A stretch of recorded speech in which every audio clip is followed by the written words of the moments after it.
నన్ను పొందుటకు ద్వాదశ మార్గం అంటే చాలా ముఖ్యమైన దాంట్లోనే ఉందండి. నన్ను పొందుటకు అంటే మనం అందరం ఏమని అనుకుంటాం, లేదా పరమాత్మని చేరడానికి, లేదా దైవాన్ని చేరడానికి, భగవంతుని చేరడానికి అని మన అభిప్రాయం అంతే కదా. ఇప్పటి వరకు ఆత్మవిచారంలో ఏమని చెప్పారు, అంతా నీవే నాయన, నీవే భగవంతుడవు, అంతటా నీవే వ్యాపించున్నావు, నీ స్వరూపస్థితి అది, నీ స్వరూప జ్ఞానం అది, నువ్వు సర్వవ్యాపివి, అనంతుడవు, అప్రమేయుడవు, నీకే పరిమితులు లేవు అని కదా చెప్పింది. నీవు జనన మరణాలు లేనివాడవు, నీ ఆత్మస్వరూపం అంటే అది. ఇప్పుడు నన్ను పొందుటకు ద్వాదశ మార్గం అంటే నీ స్వరూప జ్ఞానం నీకు కలగాలి అంటే, నీకు ఆత్మజ్ఞానం కలగాలి అంటే, నీవే ఆత్మస్వరూపుడని తెలియాలి అంటే ఎట్లా జీవించాలి? మొట్టమొదట్లో ఇదే విషయం మీకు చెప్పాము. అప్పుడు ఎలా చెప్పాము, నువ్వు వేరే పరమాత్మ వేరే భక్తి పద్ధతిలో చెప్పాము. అప్పుడు చెప్పినప్పుడు అంతా అర్థమైంది. ఎందుకని? మీకు అనువుగా చెప్పాను కాబట్టి. నేను అప్పటిదాకా చేసుకొచ్చినటువంటి విధానాలను అనుసరించి అసలు మీకు గురువు అంటే ఏమిటి, పరమాత్మ అంటే ఏమిటి, శిష్యుడు అంటే ఏమిటి, ప్రాథమిక పరిజ్ఞానం కలిగించడం కోసమని ఆ పద్ధతిలో చెప్పాను. అసలు యథార్థంగా అందులో ఏం చెబుతున్నాడు అంటే, ప్రతి దాంట్లో కూడా ఈ వేదాంతంలో ప్రతి వాక్యానికి కూడా ఎన్ని అర్థాలు ఉంటాయి అసలు? వాక్యార్థం. వాక్యార్థం అంటే ఆ వాక్యానికి కూర్పు, పదాల కూర్పుని ఆలోచిస్తే సామాన్య అర్థంతో, లౌకిక అర్థంతో చూస్తే, బుద్ధి పరిధి వరకు విచారణ చేసి చూస్తే ఆ సామాన్య అర్థం గోచరిస్తుంది. వాక్యార్థం. ప్రతిపదానికి ప్రతిపదార్థం తెలుసుకొని దాన్ని విచారణ చేస్తే అది వాక్యార్థమే. ఆ వాక్యార్థం వెనకాల ఏముంటుంది? భావార్థం. అంటే వాక్యం ఆ వాక్యాన్ని చదివినప్పుడు నీకు ఒక భావం కలుగుతుంది. అదేమిటది? ఆ భావాన్ని విచారణ చేయాలి. ముందేం చేయాలి? వాక్యాన్ని విచారణ చేయాలి. అది చదివితే నీకు ఒక భావం కలిగింది. ఆ భావాన్ని విచారణ చేసినప్పుడు మళ్ళా ఇప్పుడు ఏమైంది? భావార్థమైంది. అర్థమైందండి? మరి ఈ వాక్యార్థము ఆ భావార్థము కూడా ఒక లక్ష్యంతో చెప్పబడుతుంది. నీకు ఆ భావం ఎప్పుడు కలిగింది? ఆ లక్ష్యం దిశగా చూస్తే భావం కలిగింది. లేకపోతే లక్ష్యం లేకుండా చూస్తే వాక్యం చదివితే ఏ భావన కలగలేదు. చదివావు అంతే. దానివల్ల నీకేం తెలిసింది అంటే ఏం తెలియలేదు అన్నావు. ఎందుకని? ఆ లక్ష్యం, ఏ లక్ష్యం దిశగా ఆ వాక్యం చెప్పబడిందో ఆ లక్ష్యం దృష్టితో ఆ వాక్యాన్ని చూసినప్పుడే ఆ భావన కలుగుతుంది. కాబట్టి లక్ష్యార్థం అనేది చాలా ప్రధానమైనది. ఇప్పుడు ఎన్నే వాక్యార్థం, భావార్థం, లక్ష్యార్థం. ఆ లక్ష్యార్థం దిశగా దాన్ని తెలుసుకొని అవగాహన చేసుకున్నావు, జీవించవు. ఇప్పుడేమొచ్చింది? అనుభవార్థం, అనుభవ జ్ఞానం వచ్చింది. అనుభవ జ్ఞానం దృష్ట్యా వాక్యాన్ని చూచాను. ఇప్పుడు మరొక అర్థం గోచరించింది. కాబట్టి వేదాంత వాక్యాలలో ప్రతి వాక్యంలోనూ ఈ 4 అర్థాలు ఇమిడి ఉంటాయి. వాక్యంగా మామూలుగా చదివినప్పుడు వాక్యార్థం, దానికి భావాన్ని లోతుగా చూస్తే భావార్థం, అసలు ఏ లక్ష్యంలో చెప్పబడిందో ఆ లక్ష్యం దృష్టితో చూస్తే లక్ష్యార్థం, దానితో జీవిస్తే అనుభవార్థం. కాబట్టి ప్రతి వాక్యాన్ని కూడా 1కి 2 సార్లు, 3 సార్లు, 4 సార్లు, 5 సార్లు స్థితి భేదాన్ని బట్టి, లక్ష్య భేదాన్ని బట్టి మారిపోతుంది, అనుభవ భేదాన్ని బట్టి మారిపోతుంది. కాబట్టి మనం చదివాం కదా అని అనుకుంటే సరిపోదు. ఎందుకని? ఆ చదివిన కాలంలో నీ అవగాహన ఎంతవరకు ఉందో అంత మేరకే తెలుస్తుంది. నీ అవగాహన విశాలమయ్యే కొద్దీ, నీ బుద్ధి వికాసం విశాలమయ్యే కొద్దీ, నీకు అనుభవ జ్ఞానం కలిగే కొద్దీ అదే వాక్యం మరింత లోతైనటువంటి అర్థాన్ని ఇస్తుంది. అందువల్ల మీరు చదివినప్పుడు మీకు కలిగే అర్థానికి, మీరు చదువుతున్నప్పుడు మేము వింటే మాకు తోచే అర్థానికి ఎంతో తేడా. అనుభవ జ్ఞానం కలిగిన మహానుభావులకి ఇంకా చాలా తేడా. అధిగమించి గమ్యం చేరిన వాళ్ళకి. కాబట్టి ఆ వాక్యమే, కానీ దాన్ని ఎంత లోతుగా విచారణ చేయగలిగే సామర్థ్యం ఎక్కడి నుంచి వచ్చింది? అది కదా జ్ఞానం అంటే. పైన చూసుకు వెళ్ళిపోతే జ్ఞానం అవుతుందా? అవదు కదా. దాన్ని అధ్యయనం చేయాలిగా. అది జీవితానికి ఎట్లా పనికొస్తుంది అనేది అధ్యయనం చేయాలిగా. అది కూడా ఎట్లా అధ్యయనం చేయాలి? ఆ లక్ష్యానికి ఎట్లా ఉపయోగపడుతుంది అనేది అధ్యయనం చేయాలి. అధ్యయనం చేసినాక దాన్ని నిజ జీవితంలో ఉపయోగించాలి కదా. అప్పుడు కదా ఈ 4 తెలిసేది. కాబట్టి ప్రతి వాక్యాన్ని కూడా చక్కగా ఈ ఆత్మ విచారణకు సంబంధించినటువంటి వాటన్నింటి, ఇది వాక్యార్థంగా తెలిసిందా, భావార్థంగా తెలిసిందా, లక్ష్యార్థంగా తెలిసిందా, అనుభవార్థంగా తెలిసిందా, ఇలా చూడాలి. అంటే ఈ విచారణ 4 రీతులుగా చేయాలన్నమాట. ఇప్పటివరకు ఎలా చేస్తూ వచ్చాము? వాక్యార్థ పద్ధతి. అంటే వాక్యం చదివారు, ఆ వాక్యానికి అర్థం ఏమిటి, కొంచెం ఇటు అటుగా దాన్ని వివరిస్తూ వచ్చాం.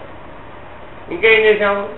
ఏ లక్ష్యంలో చెప్పబడుతుందో ముందు లక్ష్యార్థం చెప్పాం. ఎందుకని? లక్ష్యార్థం తెలిస్తేనే కదా ఈ వాక్యార్థాన్ని సరిగా భావన పట్టుకునేది. అప్పుడే కదా నీకు అవగాహన వచ్చేది. కాబట్టి వాక్యార్థం తర్వాత ఏం చెప్పారు? లక్ష్యార్థం చెప్పారు. ఆ లక్ష్యార్థాన్ని ఆశ్రయించి నువ్వు విచారణ చేస్తే భావార్థం. ఓహో, మరింత లోతైన భావన కలిగి, మరింత విశాలమైన భావన కలిగి, ఏ అడ్డంకులు ప్రతిబంధకాలు లేనటువంటి యథార్థ స్వరూప జ్ఞానం దిశగా ప్రయాణం చేయడానికి కావాల్సిన బలమైనటువంటి భావములు కలిగి, వాటిని ఆచరణలో పెడితే ఏమైంది? అనుభవార్థం. కాబట్టి ఇప్పుడు నీకు దగ్గర మిగిలేది ఏమిటి? అసలు అనుభవార్థాలు మిగిలిపోతాయి. ఆ పుస్తకంలో మొదటి పేజీలో ఏముందండి అని అడిగితే తెలియదు. ఎందుకని? అలా బట్టి పడితే వాక్యార్థం దగ్గర ఆగిపోతాం. చాలామంది శాస్త్రాన్ని చాలా చదువుతారు. చదివినప్పుడు ఎట్లా చదువుతాడు? కంఠతా వచ్చేస్తాయి, వరుసగా చెప్పేసేయగలడు. కానీ దానివల్ల అక్కడికే ఆగిపోతే ప్రయోజనం లేదు. దాన్ని ఎక్కడ వరకు తెలుసుకున్నావు? వాక్యార్థం వరకు తెలుసు. దాన్ని ఏం చేయాలి? ఇప్పుడు లక్ష్యార్థం తెలుసుకోవాలి. అనుభవంతుడి దగ్గర వెళ్ళి, అనుభవ జ్ఞానం ఉన్నవాడి దగ్గర వెళ్ళి ఈ వాక్యం ఏ లక్ష్యం దిశగా చెప్పబడిందో అతను అనుభవ జ్ఞానంతో చెబుతాడు. ఇదిగో దీనికి లక్ష్యం ఇది, ఈ స్థితిని సూచిస్తోంది, ఈ వాక్యాన్ని విచారణ చేస్తే నీకు ఈ ప్రతిబంధకం తొలగిపోతుంది, ఇందులో నుంచి ముక్తుడు అవుతావు, ఇది నిన్ను విడిచిపెడుతుంది, దీన్ని నువ్వు వదలగలుగుతావు, ఇట్లా చక్కగా అన్ని చెబుతాడు. ఆ లక్ష్యార్థం నుంచి నువ్వు బలమైనటువంటి భావాలను పొందే అవకాశం. అట్లాగా నువ్వు ఎప్పుడైతే నీ అంతటా నీవు స్వయంగా విచారణ చేసినప్పుడు భావార్థాన్ని పొంది, విన్నప్పుడు పొందలే, నీ అంతటా స్వయంగా విచారణ చేయాలి. చేస్తే ఏమైంది? ఆ భావార్థం బలపడింది. ఆ లక్ష్యార్థం దృష్ట్యా ఈ వాక్యాలను ఉపయోగించి విచారణ చేసినప్పుడు భావార్థం బలపడింది. బలపడినటువంటి భావాలతో నిర్ణయం తీసుకుని ఆచరణలో పెట్టాం. ఇప్పుడు అనుభవాలు అర్థమైంది. కాబట్టి ఈ వేదాంత వాక్య శ్రవణం చేసేటప్పుడు ఈ 4 అంశాలను తప్పనిసరిగా దృష్టిలో ఉంచుకోవాలి. ఇది నాకు తెలిసిందే అన్నాం అనుకోండి, ఈ తెలిసిందే ఎక్కడ దాకా తెలిసింది? వాచ్యార్థమా, భావార్థమా, లక్ష్యార్థమా, అనుభవార్థమా? అనుభవార్థం పూర్తయిపోతే ఇక నువ్వు బోధించడానికి అర్హుడు అనమాట. అనుభవార్థం లేకుండా కూడా బోధిస్తావు అనుకో, ఎక్కడ దాకా బోధిస్తావు? వాక్యార్థం వరకే. ఎందుకని? అనుభవార్థం ఉంటే తప్ప ఏ లక్ష్యంలో చెప్పాడో తెలియదు, ఆ లక్ష్యార్థం తెలియదు. లక్ష్యార్థం తెలిస్తే తప్ప భావార్థం నీకు కలిగించలేదు. నాకు ఆ భావన ఉంటే తప్ప నీకు ఆ భావాన్ని కలిగింపలేదు. కాబట్టి చెప్పిందే చెప్తున్నారని అనిపిస్తుంది, కానీ స్థితి భేదము, అనుభవ భేదము ఉంటుందన్నమాట. దాన్ని స్పష్టంగా సూక్ష్మంగా విని పట్టుకోగలగాలి. మామూలుగా స్థూలంగా చూస్తే ఎప్పుడు ఒకటేగా ఈయన చెప్పేది అనిపిస్తుంది. ఎందుకని? ఎప్పుడు ఒకటే చెప్పినట్టే కనబడుతుంది, కానీ అందులో ఉన్న సూక్ష్మమైనటువంటి స్థితి భేదాలని, సాధనా భేదాలని ఎప్పటికప్పుడు మార్పు చేసి నీ యొక్క అంతరంగాన్ని బట్టి మార్పు చేసి చెబుతూ ఉంటారు. ఎందుకు మార్పు చేస్తున్నారు? ఎక్కడ మార్పు చేస్తున్నారంటే నువ్వు ఇక్కడ మార్పు చేస్తున్నారు. ముందు వాచ్యార్థం చెప్పారు, ఆ వాచ్యార్థాన్ని ఏం చేశారు? లక్ష్యార్థాన్ని వివరించారు. ఆ లక్ష్యార్థంతో భావార్థాన్ని కలిగేటి చేశారు. ఆ భావాలు బలపడి నువ్వు నిర్ణయం తీసుకుని ఆచరణతో అనుభవార్థం పొందేట్టుగా చేశావు. ఆ వచ్చే అనుభవార్థాన్ని మళ్ళీ ఎవరికి వివరించావు? మళ్ళీ బోధించిన వ్యక్తికి నువ్వు ఇలా చేశానండి, అలా మీరు అలా చెప్పారు, నేను ఇలా చేశాను, అలా చేస్తే ఇలా ఫలితం వచ్చింది, ఇలాంటి అనుభవం వచ్చింది, అలా వచ్చింది, ఇలా వచ్చింది చెప్పాడు. మళ్ళీ ఏం చేశాడు? ఇప్పుడు మళ్ళీ నీ లక్ష్యార్థాన్ని గుర్తు చేశాడు. ఒకసారి లక్ష్యం గుర్తు తెచ్చుకో. అప్పుడు ఏమైంది? నీకే దాంట్లో ఉన్నటువంటి పొరపాటు ఏమిటో, ఆ దోషం ఏమిటో నీకే తెలిసిపోయింది. ఈ భావన నాకు బలంగా కలగడం లేదండి అన్నావు. భావన బలంగా కలగకపోవడానికి కారణం ఏమిటంటే లక్ష్యార్థంలో విశ్వాసం లేకపోవడం చేత కలగడం. లక్ష్యార్థంలో విశ్వాసం ఉంటే భావన బలంగా ఉంటుంది. ఎప్పుడైతే లక్ష్యార్థంలో విశ్వాసం లేనప్పుడు ఎక్కడికి పరిమితం అయిపోతావు? వాచ్యార్థం వరకే పరిమితం అయిపోతావు. అందువల్ల ఎవరైనా సరే, ఏదైనా సరే సాధనా పద్ధతిగా చూచేవాడు, సాధకుడు అనేవాడు ఇలా ఈ 4 పద్ధతులలో ఈ వాక్యం నాకు ఎంతవరకు తెలిసింది? వాచ్యార్థంగా తెలిసిందా, లక్ష్యార్థంగా తెలిసిందా, భావార్థంగా తెలిసిందా, అనుభవార్థంగా తెలిసిందా అని అప్పటికప్పుడు విచారణ చేసి చూసుకోవాలి. ఎన్నైతే నీకు భావార్థం అంటే బలమైన భావాలుగా ఏర్పడలేదో వాటిని ఆచరించగలవా? ఆచరించాలి. కాబట్టి పురాణం అందరూ విన్నారు, కానీ ఆచరణలో పెట్టారా? పెట్టలేదు. ఎందుకని? వాచ్యార్థం అంతవరకే, బలమైన భావం లేదు అందులో. కారణం లక్ష్యార్థం దృష్టితో చెప్పబడలేదు, వాచ్యార్థం వరకే చెప్పబడలేదు. కాబట్టి గురు శిష్య సాంప్రదాయం ఎక్కడి నుంచి మొదలైంది అంటే లక్ష్యార్థాన్ని వివరించడం దగ్గర నుంచి గురు శిష్య సాంప్రదాయం మొదలైంది. ఒక 1000 మంది, 10,000 మంది, 1,00,000 మంది, 10 లక్షల మందికి చెబుతున్నారండి. ఇప్పుడు మరి లక్ష్యార్థంగా చెబితే అర్థమవుతుందా? ఎంతమందికి అర్థమవుతుంది? అందుకని జనసామాన్యంగా చెప్పేటప్పుడు 10 మందికి ఉపయోగపడేట చెప్పేటప్పుడు వాచ్యార్థం వరకే చెప్పాలనే నియమం ఉందన్నమాట. అందుకని ఎవరైనా చెప్పేటప్పుడు మీరు టీవీలో ఇప్పుడు వింటూ ఉంటారు, ఇప్పుడు మరి మీరు ఇక్కడ విన్నట్టుగా అక్కడ ఎందుకు చెప్పడం లేదు? అక్కడ చెబితే ప్రమాదం. ఎందుకని? ఎదురుకుండా మనిషి లేడు, వాడు ఏ భావంతో తీసుకుంటాడో తెలియదు, సందేహం అడగడానికి లేదు, నివర్తింపజేయడానికి లేదు. కాబట్టి ఎక్కడ దాకా చెప్పచ్చు? సర్వజన సామాన్యంగా అర్థమయ్యే వాక్యార్థాన్ని కొంచెం లోతుగా వివరించవచ్చు. అంతకంటే లోతుకి వెళితే ఏమవుతుంది? ఎవరు ఏదో పద్ధతిలో అర్థం చేస్తున్నారో ఊహించడానికి వీలు కాదు. అందుకని కేవలము గురు శిష్య సాంప్రదాయంలో మాత్రమే మిగిలిన 3 ఉన్నాయి. అంటే ఏమండి, నేను గురువుని ఆశ్రయించానండి, అశరీర పద్ధతిలో ఉన్న గురువునే ఆశ్రయిస్తానండి, సాయిబాబానే ఆశ్రయిస్తాను అన్నావు అనుకో, ఎట్లాగా? అంటే ఎప్పుడు ఆశ్రయించవచ్చు? నీకు అనుభవార్థం తెలియాలి. ఎవరినైనా ఒక మహానుభావుని తెలిసి కొంతవరకు నువ్వు ప్రయాణం చేసి అనుభవార్థం అంటే ఏమిటో నీకు అవగాహనకు వస్తే ఆ బలంతో నువ్వు ఆశ్రయించవచ్చు. ఆ స్ఫూర్తి అంటే ఏమిటో తెలిసినాక అప్పుడు నువ్వు అసలు ఆశ్రయించాలి. కాబట్టి ఆ స్థితి వరకు రావాలి అంటే ముందేం తెలియాలి? ఈ పద్ధతిగా తెలియాలి. శ్రవణ మనన నిధిధ్యాసన పద్ధతిగా తెలియాలి. వాక్యార్థ లక్ష్యార్థ భావార్థ అనుభవార్థ పద్ధతిగా ఆ వాక్యాన్ని వినగానే చదవగానే ఆ స్ఫురణకి రాగానే అదంతా తెలియబడాలి. మరి ఇప్పుడు జ్ఞానం అంటే ఎలా ఉందండి? స్పష్టంగా ఉండాలి కదా, నిర్ణయంగా ఉండాలి కదా, నీకు ఎటువంటి పరిస్థితులు అయినా సరే అది బయటపడేసేదిగా ఉండాలి కదా, అప్పుడే అది జ్ఞానం కదా, పరిష్కారం కదా. మరి అంతటి బలం రావాలి అంటే దాన్ని ఎంత లోతుగా విచారణ చేయాలి? జనన మరణాలని అధిగమింపజేసేదిగా దాన్ని విచారణ చేయాలి. మనం ఎలా విచారణ చేస్తాం?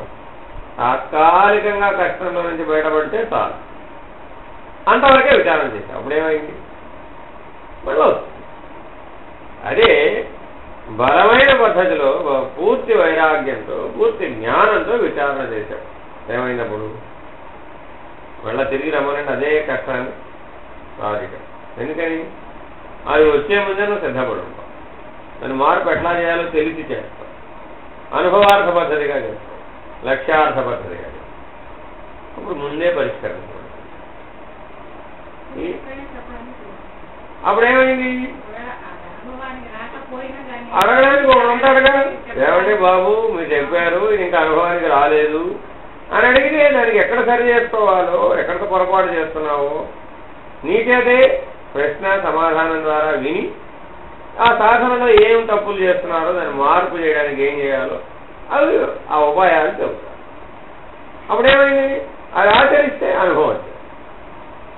కాబట్టి వాక్యార్థం వరకే జనసామాన్యంగా చెప్పడానికి వీలవుతుంది. కాబట్టి శాస్త్రంలో తప్పుందా? ఇప్పుడు తప్పు లేదు. ఎందుకని? శాస్త్రం ఎక్కడ దాకా చెబుతుంది? వాక్యార్థం. ఎవరు చదువుతారో వాడు తెలియదు కదా. అనుభవార్థం ఉన్నవాడు వాక్యం చదవగానే వాడికి అనుభవార్థమే గోచరిస్తుంది. లక్ష్యార్థం తెలిసిన వాడు వాడికి వాక్యం చదవగానే ఏ లక్ష్యంలో చెప్పాడో తెలుస్తుంది. బలమైన భావంలో జ్ఞానం ఉన్నటువంటి వాడు ఉన్నాడు, ఈ లక్ష్యార్థం దృష్ట్యా చూడగలిగిన వాడు, వాడికి ఆ దృష్టితో కూర్చోండి. కాబట్టి ఒక్క వాక్యమే నలుగురికి 4 రకాలైనటువంటి అర్థాన్ని గోచరపడింది, తెలిసేట్టుగా చేస్తుంది. కాబట్టి శాస్త్రం గొప్పతనం అది. కాబట్టి పరిమితమైన దృష్టితో ఎప్పుడూ కూడా దీన్ని విచారణ చేయకూడదు. చేస్తే ఏమైంది? అక్కడట చెప్పలేదు కదండి. ఇలా వాదించేవాడు కూడా చాలా మంది. ఏ పుస్తకంలో చెప్పారో చూపెట్టండి. ఏమైంది? పరిమితంగా విచారణ చేశారు, జీవితంలోకి ఆహ్వానించలేదు. అందువల్ల ఏమైంది? పురాణ వైరాగ్యం. కాసేపు విన్నంతసేపు వైరాగ్యం, అందులో తీవ్రం ఉండదు. మంద వైరాగ్యం అన్నమాట. జ్ఞానాన్ని పొందాలనే అభిలాష బలంగా లేదు, అతహ బలంగా లేదు. అది బలంగా ఉంటే తప్ప మిగిలిన 3 అర్థాలు తెలియబడవు. కాబట్టి తీవ్ర ముముక్షత్వం ఉండాలి కానీ మందాధికారిగా ఉండకూడదు. మందాధికారి తమోగుణ సంపన్నుడుగా ఉంటాడు, తీవ్ర ముముక్షత్వం ఉన్నవాడు గుణాతీతంగా ఉంటాడు. అర్థమైందండి? కాబట్టి ఏదైనా సరే అలాగ నువ్వు ఉత్తమాధికారివై ఉండాలి. ఉత్తమాధికారిగా ఇవన్నీ సాధ్యమవుతాయి. అప్పుడే అతను గమ్యం చేరగలడు. కాబట్టి నువ్వు ఏదైనా ఇంతకుముందు చదివింది మళ్ళా ఇప్పుడు చదువుతూ ఉన్నప్పుడు పూర్వం నాకు ఎట్లా ఇది అర్థమైంది, ఇప్పుడు ఎట్లా అర్థం, మార్పు ఏమొచ్చింది, మరింత లోతుగా విచారణ చేయగలుగుతున్నానా, పైన చదువుకుంటున్నాను. అట్లా చూసుకోవాలి. అట్లా చూసుకోవడం వస్తే తప్ప నువ్వు ప్రయాణం చేస్తున్నావో లేదో నీకు తెలియదు. అంతే కదా. ఇలాగా నువ్వు ప్రయత్నం చేసే కొద్దీ మరింత లోతైన భావంలోకి వెళతావు, దాని మూలంలోకి వెళతావు. అసలు దేని గురించి చెప్తున్నాడు ఈయన అని స్పష్టంగా పట్టుకోగలుగుతావు. అస్పష్టంగా పట్టుకున్నప్పుడు ఎలా ఆచరిస్తావు? ఎందుకు ఆచరించడం లేదు? అస్పష్టంగా ఉంది కాబట్టి. నేను ఎట్లా చేయాలో తెలియటం లేదు. అప్పుడేమైంది? ఆచరణలోకి రాలేదుగా. ఎప్పుడైతే స్పష్టత వచ్చేసిందో దానివల్ల ఏమైపోయింది? నిర్ణయం చేసేయగలుగుతావు. అప్పుడు ఆచరణలో పెడతావు. నిర్ణయమే తీసుకోకపోతే ఆచరణలో ఏమిడతావు? పెట్టలేవు కదా. కాబట్టి నీవు ఏదైనా సరే చదివేటప్పుడు ఇప్పుడు చదివావు, మళ్ళీ 1 నెల ఆగో 2 నెలలు ఆగో 3 నెలలు ఆగో ఒకసారి మళ్ళా చదివి చూడాలి. చదివి చూస్తే ఇంతకు ముందు చదివినప్పుడు నాకు ఎట్లా అర్థమైంది, ఇప్పుడు ఎట్లా అర్థమవుతుంది, ఎట్లా తెలిసింది ఇప్పుడు నాకు?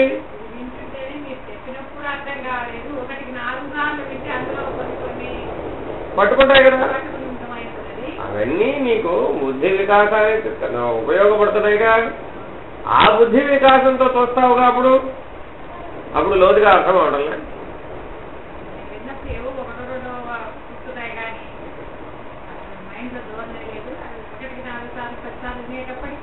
పర్వాలేదు, అభ్యాసం వల్ల అన్ని సాధ్యమేనమ్మా.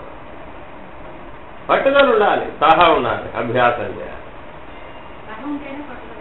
లేకపోతే సాధ్యం కాదు కదా. నేనేమైనా సరే ఈ జన్మలో సాధించాలి. ఎందుకని ఈ జన్మకు కుదిరినట్టు వచ్చే జన్మకు కుదురుతుందో లేదో ఎవరికి తెలుసండి. సాధ్యమేనా? ఈ జన్మకి నువ్వు చెప్పించుకోవడానికి అవకాశం ఉంది, వినడానికి అవకాశం ఉంది, సరైన కుటుంబం అవకాశం ఉంది, ఏ రకమైన బాధ్యతలు లేవు, సమస్యలు లేవు, దుఃఖాలు లేవు. కానీ ఉన్న కొద్దిపాటి వాటినే కొండంతగా చూస్తాం.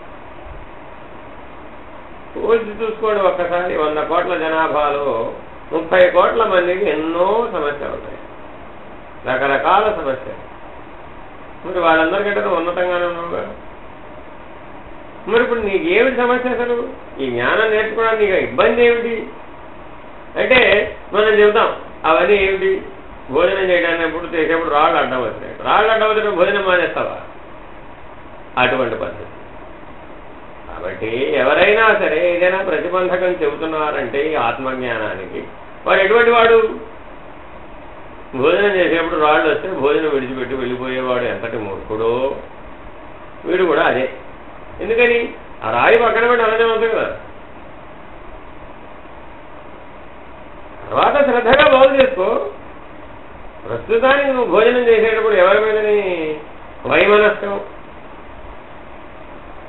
కాబట్టి నిజ జీవితంలో జీవించేటప్పుడు ఎప్పుడూ కూడా ఆయా వేదాంత వాక్యాలని మననం చేసేటప్పుడు, శ్రద్ధగా విచారణ చేసేటప్పుడు, నిర్ణయం తీసుకునేటప్పుడు, ఆచరణ చేసేటప్పుడు ఆ అర్థం ఎంత లోతుగా మనకి బాగా అవగాహనకు వచ్చింది. వాక్యార్థం వరకే వచ్చిందా? లక్ష్యార్థం దృష్ట్యా విచారణ చేశారు మనం. ఈ వాక్యం ఏ లక్ష్యం గురించి చెబుతోంది? ఆత్మస్థితి వరకు చెబుతోందా? బ్రహ్మస్థితి వరకు చెబుతోందా? ఇంద్రియాల వరకు చెబుతోందా? గుణాల వరకు చెబుతోందా?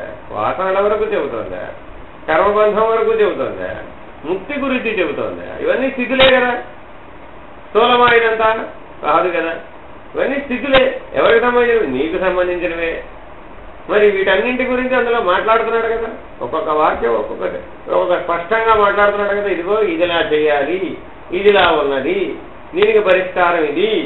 చూడండి ఎంత స్పష్టంగా చెబుతున్నారు పెద్ద మహానుభావులు. మరి వాటిని నిజ జీవితంలో ఉపయోగించి జీవించడానికి అడ్డంకి ఏమిటి? ఏ అడ్డంకి లేదు. కానీ ఏం చేయడం లేదు మనం? లోతైన విచారణ చేయడం, లక్ష్యార్థ పద్ధతిగా విచారణ చేయడం. చేస్తే కానీ నిర్ణయం చేయలేవు. ఏ విషయంలో అయినా కూడా నిర్ణయం ఎందుకు చేయలేకపోయావు? ఆ లక్ష్యార్థ పద్ధతిగా విచారణ చేయలేదు కాబట్టి నిర్ణయం చేయలేదు. చేస్తే చేయలేదు. ఇప్పుడు మీరు చదవబోయే ద్వాదశ మార్గాలు కూడా నన్ను పొందుటకు ద్వాదశ మార్గం కదండి.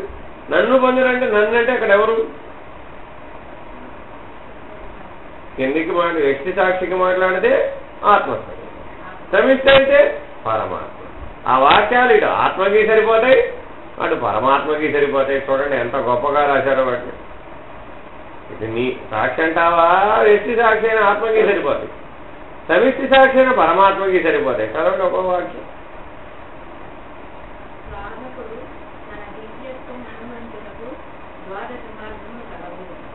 దివ్యత్వాన్ని అనుభవించడానికి ద్వాదశ మార్గాలు ఉన్నాయి. చూడండి ఎంత స్పష్టంగా చెబుతున్నాడు. నువ్వు జీవితంలో ఇప్పుడు ఏం అనుభవిస్తున్నావు? దేహాత్మభావాన్ని అనుభవిస్తున్నావు, శరీరమే నేననే భావాన్ని అనుభవిస్తున్నావు. అసలు ఏం అనుభవించాలట? నువ్వు దివ్యత్వాన్ని అనుభవించాలట. అంటే ఎవడైతే దివ్యత్వాన్ని అనుభవించాలనే నిర్ణయాన్ని, తహని, తీవ్రమైనటువంటి కాంక్షని కలిగి ఉన్నాడో వాడు సాధకుడు.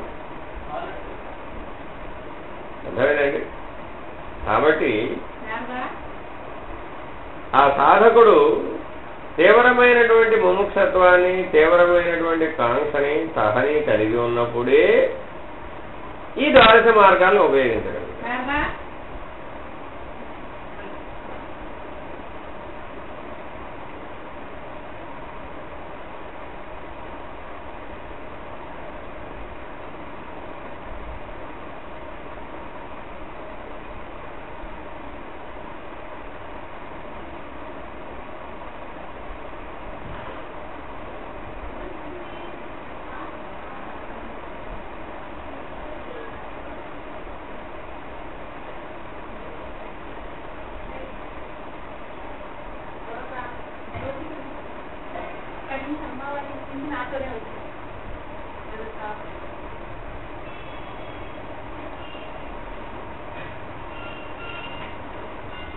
కాబట్టి ఈ ద్వాదశ మార్గాలు దేనికి ఉపయోగపడతాయి? దివ్యత్వాన్ని అనుభవించడానికి ఉపయోగపడతాయి. ఎవరికి? సాధకుడు. ఇంతకుముందు పోయినసారి చెప్పినప్పుడు మీకు ఎట్లా చెప్పాము? సాధకుడు పద్ధతిలో చెప్పామా? చెప్పలే. అప్పుడు ఎట్లా చెప్పాము? అనుసరించేవాడు, భక్తి పద్ధతిలో అనుసరించేవాడు. ఇప్పుడు సాధకుడు పద్ధతిగా తెలియాలి. ఎందుకని? ఈ నెల రోజుల నుంచి మీకు రకరకాల అంశాలను ఆత్మవిచార, క్రమ విచారణ, క్రమ సాధన, ఎట్లాగా, ఏమిటి సాధన, చతుష్టయ సంపత్తి అంటే ఏమిటి, ఎలా చేయాలి, ఏం చేయాలి, ఎలా జీవించాలి, ఇవన్నీ తెలుసుకున్నారు కదా. ఇవన్నీ ఆచరణలో పెట్టిన వాడు ఇప్పుడు ఏమయ్యాడు? సాధకుడయ్యాడు. ఇప్పుడు ఈ సాధకుడికి ఏం కావాలి? తన దివ్యత్వాన్ని తాను అనుభవించాలి. ఈ దేహము నేను కాదు, ఆ దివ్యత్వమే నేను, ఆ దేవతా స్వరూపమే, దివ్య స్వరూపమే నేను. నాలో ఉన్నటువంటి జ్ఞానం ఆ దివ్య జ్ఞానమే. అర్థమైందండి? అటువంటి దివ్య జ్ఞానంతో నేను జీవితాన్ని జీవించినప్పుడు అదాని అనుభవం కలిగింది. కలగాలి అంటే ఈ ద్వాదశ మార్గాలు ఎలాగా? 12 మార్గాలనైనా దివ్యత్వాన్ని అనుభవించడానికి. 1 కాదు, 2 కాదు. ఇందులో నీకేది సాధనలో సాధ్యమైతే అవి ఆచరణలో పెట్టచ్చు. పెడితే ఏమో కలుగుతున్నాయా? దివ్యానుభవం. అర్థమైందండి? అంటే శాశ్వతమైనటువంటి, మాసిపోనటువంటి, పరిమితత్వము కానటువంటి, దేహాభిమానమునకు లొంగనటువంటి అనుభవాలు కలుగుతాయి. అది దివ్యత్వం అంటే దాని గొప్పతనం. అది అందుకోసం ప్రయత్నించాలంటే ఇందుకోసం ప్రయత్నించాలి. దేహాభిమానం పోగొట్టుకోవాలి కదా. పోగొట్టుకోవాలంటే ఏం కావాలి? దివ్యత్వం కావాలి. కాబట్టి దివ్యత్వానికి సంబంధించినటువంటి మార్గాలను తెలుసుకోవాలి. మనం ఇహలోకంలో పరిష్కారానికి మార్గాలు తెలుసుకుంటున్నాం కదా. దాని ద్వారా ఏం అనుభవించాం? దేహాభిమానాన్ని, ఇంద్రియాల విషయాల యొక్క అనుభవాన్ని పొందాం. కానీ దివ్యత్వాన్ని అనుభవించగలిగేమా? అనుభవించలేకపోబట్టే కదా సమస్యలన్నీ. కాబట్టి ఈ ద్వాదశ మార్గాల్ని సాధకుడుగా ఎట్లా చేయాలో తెలుసుకోవాలి. చదవండి.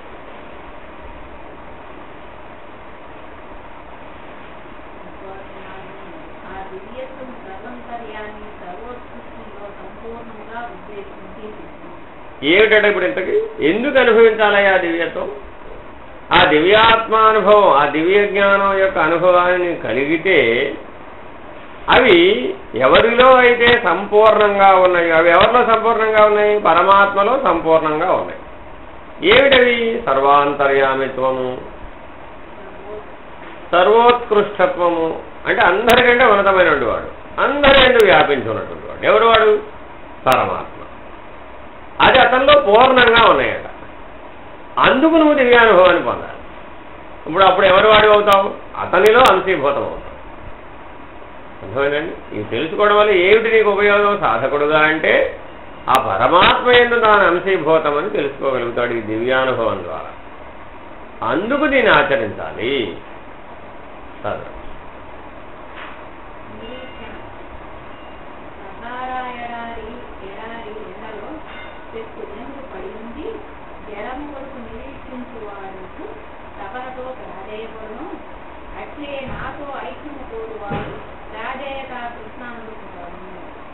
ఏమిటట? సాధకుడికి మొట్టమొదటి ఏముండాలండి? నిరీక్షణ ఉండాలట. దేని గురించి నిరీక్షించాలి సాధకుడు? అట్లా ఎట్లా నిరీక్షించాలంటే అది కూడా సహారాయడారిలో పలుదినముల పాటు దాహం కోసం ఎదురు చూసినటువంటి వాడు, ఆ దాహాన్ని తీర్చేటటువంటి వాడు కనపడగానే వాడిని ఎట్లా ప్రాధేయపడతాడో,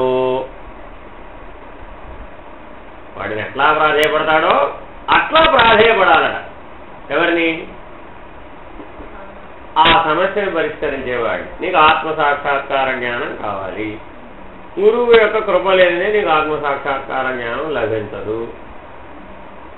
నువ్వు ఎన్నిసార్లు తల బద్దలగొట్టుకున్నా, ఎన్ని చదువులు చదివినా, ఏం చేసినా గురు కృప లేనిదే ఆత్మసాక్షాత్కార జ్ఞానం అసాధ్యం. ఇప్పుడు ఎట్లా ప్రాధేయపడాలట? సహారాయడారిలో ఎండలో పలుదినముల పాటు ఉండి ఉండి ఉండి దాహార్తిని పొంది ఆ తీర్చగలిగే సామర్థ్యం ఉన్నటువంటి వాడు వచ్చినప్పుడు వాడిని వీడు ఎట్లా ప్రాధేయపడతాడో అట్లా ప్రాధేయపడితే ఏమవుతాడండి? చివరి వాక్యం అట్లాంటి ప్రాధేయత తృష్ణ, తృష్ణ అంటే ఆశ, కోరిక, కాంక్ష తీవ్రమైపోయింది. అట్లాంటిది ఇప్పుడు నీళ్లు పోయకపోతే నేను చనిపోతారా బాబు అంటున్నాడా లేదా వాడు అక్కడ బాహ్యంగా? ఇప్పుడు ఎట్లా అన్నట్టప్పుడు గురుకృప కోసం ఎట్లా ఎదురు చూస్తున్నట్ట? బాహ్యంగానా ఆంతరికంగానా? అంతరాంతరాలలో అంతర్ముఖ ప్రయాణంలో ఎట్లా ఉన్నాడట? ప్రాధేయత తృష్ణ. నువ్వు ఇప్పుడు ఇది ఇవ్వకపోతే నేను బ్రతకలేనండి. అంతటి తీవ్రమైనటువంటి స్థితి కలిగింది. ఎవరిని పట్టుకున్నాడు ఇప్పుడు? ఆ ఇచ్చేవాడిని. వాడు వేరేదైనా పెట్టుకోను, ఇది అయినా అక్కడ భేదం ఏమి లేదు.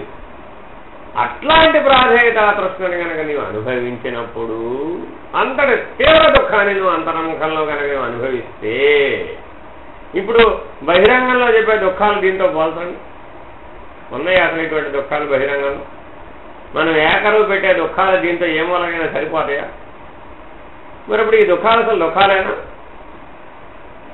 కావే. అసలు దుఃఖం, అసలు ఆ దుఃఖానుభవం అంటే నీకు తెలుసా? తెలియదు. ఎందుకని? అసలు ఆ ప్రాధేయత తృష్ణను అనుభవించడం లేదు. అసలు ప్రాధేయపడ్డం మనకు వ్యతిరేకం కదా. మనం తల వంచి ఎవరైనా ప్రాధేయపడతామా? నాకేం పని అండి, నేనేమన్నా ప్రాధేయపడ్డా. ఎందుకని? వినయం, విధేయత అవి సత్వగుణ సంపన్నం. అణిగి మణిగి ఉండేవాడు అందరిలోకి ఘనుడు. అర్థమైందండి? ఎందుకనిట? అట్లా నువ్వు అహంకారాన్ని నిరసిస్తేనే నేను పొందగలుగుతావు, లేకపోతే పొందగలవు. కాబట్టి ఎటువంటి అది కూడా ఇప్పుడు నువ్వు మామూలుగా చేస్తున్నావు. ఎటువంటి ప్రాధేయత తృష్ణ ఉండాలి. ఇప్పుడు పరుదినములు సహారా ఎడారిలో గనక ఆ ఎండ వేడిమికి తప్తమైపోయి ఆ నీటి చుక్క కోసం పరితపించిపోయేవాడు ఎట్లా ఉంటాడో, అది తీర్చేవాడు వచ్చినప్పుడు వాడిని ఎట్లా ప్రాధేయపడతాడో, అట్లాంటి ప్రాధేయత తృష్ణ కనుక నీకు అనుభవానికి వచ్చిన వెంటనే ఏం కలుగుతుందండి?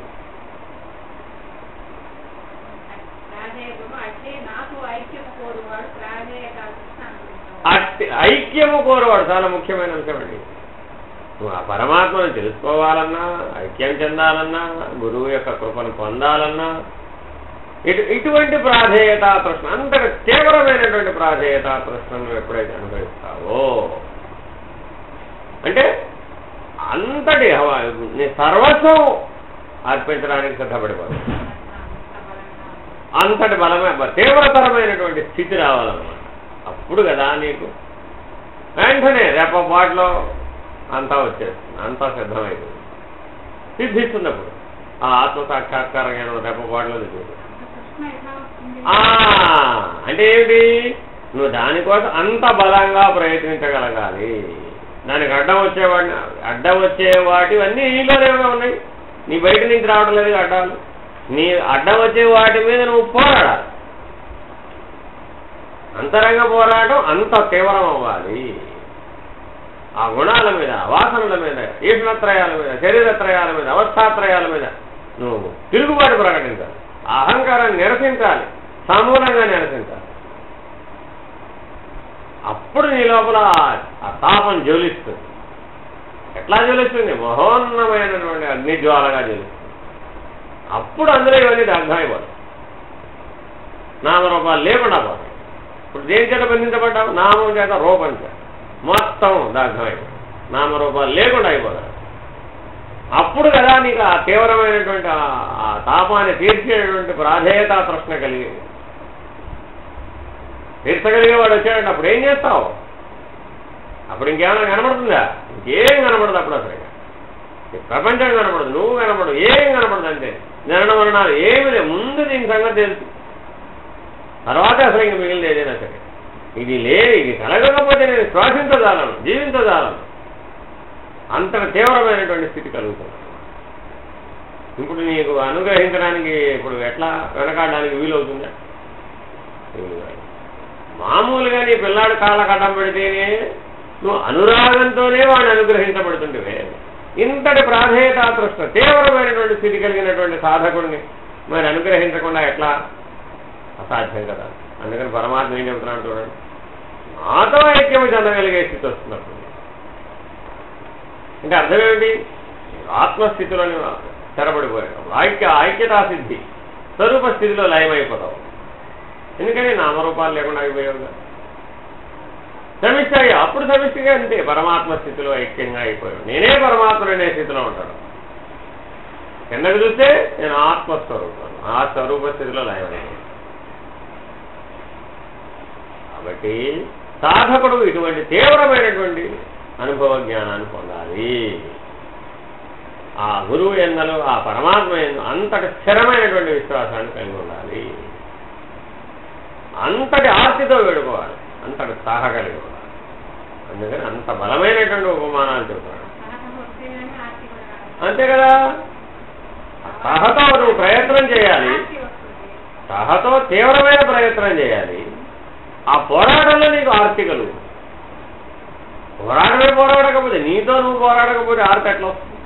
మనం ఎంతసేపు బయట వాడితో పోరాటం నేర్చుకున్నాం కానీ మనతో మనం పోరాటం నేర్చుకోలేదు. కాబట్టి ఆత్మవిచారం అంటే ఏమిటి? నువ్వు నీతో పోరాడవయ్యా బాబు. ముందు నీతో నువ్వు పోరాటం నేర్చుకో మొట్టమొదట. నిన్ను నువ్వు గెలవడం నేర్చుకో, నిన్ను నువ్వు తెలుసుకోవడం నేర్చుకో మొట్టమొదట. ఎవరో బయటవాడు వాడు వీడు అంటారు. అంతమంది ఎక్కడ ఉన్నారు? అక్కడ వాడేవాడు లేడా? అంతా ఉన్న నువ్వే అని నీవే కారణము, నీవే కర్త, నీవే కారయిత, నీవే కార్యము, నీవే ఫలితము అని నిరూపించుకుంటుంది ఆత్మవిచారం. కాబట్టి నిరీక్షణ చాలా గొప్ప సాధన అండి. దీన్ని మించిన సాధన లేదు. అర్థమైందండి? ఈ నిరీక్షణ చాలా గొప్ప సాధన. ఎంతటి సాధన అంటే ఆ నిరీక్షణ అనే సాధనని ఎంత బలంగా ఎవడైతే చేయగలుగుతాడో, ఈ సాధన ఎంత బలంగా, ఇందులో ఎంతటి బలాన్ని కలిగి ఉంటాడో వాడికి అంత తీవ్ర మోక్షత్వం ఉంటుందన్నమాట. మందాధికారిగా ఉండడం, ఉత్తమమైన అధికారిగా ఉండడం. ఎంతటి వాడంటే ఇక రేపపాటు కూడా ఎడమివ్వడానికి వీలుగానంతగా స్థితిని కలుగుతుంది. వెంటనే ఆ లయస్థానాల్లో లయస్థితిని పొందుతాడు. కాబట్టి సాధకుడుగా నీవు చేయవలసిన పని ఏమిటంటే ఇలా చేయాలి. నేను సాధన చేస్తూనే ఉన్నానండి అంటాం. ఎన్ని ఏళ్ళ నుంచి చేసావమ్మా? 10 ఏళ్ళ నుంచో 12 ఏళ్ళ నుంచో 40 ఏళ్ళ నుంచో సాధన చేస్తూనే ఉన్నానండి. ఏమైంది ఇప్పుడు? ఎందుకని? మందాధికారి కేవలం ముముక్షత్వం లేదు, బయటపడాలనే ప్రయత్నం లేదు, పోరాటం లేదు.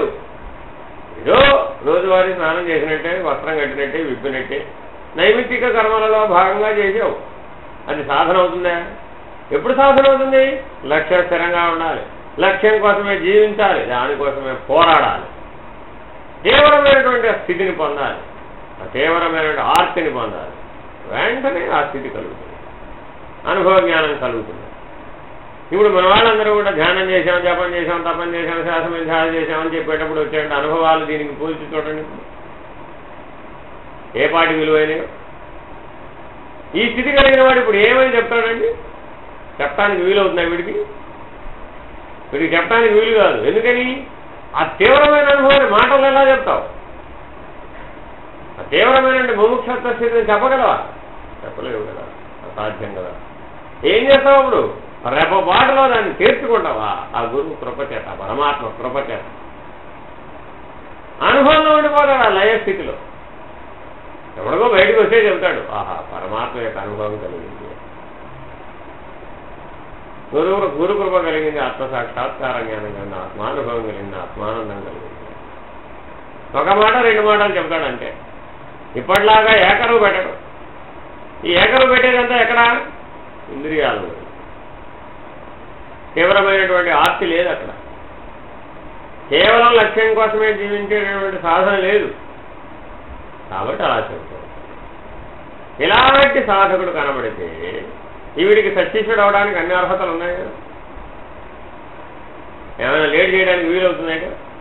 వీలు కాదు. రెండో సాధన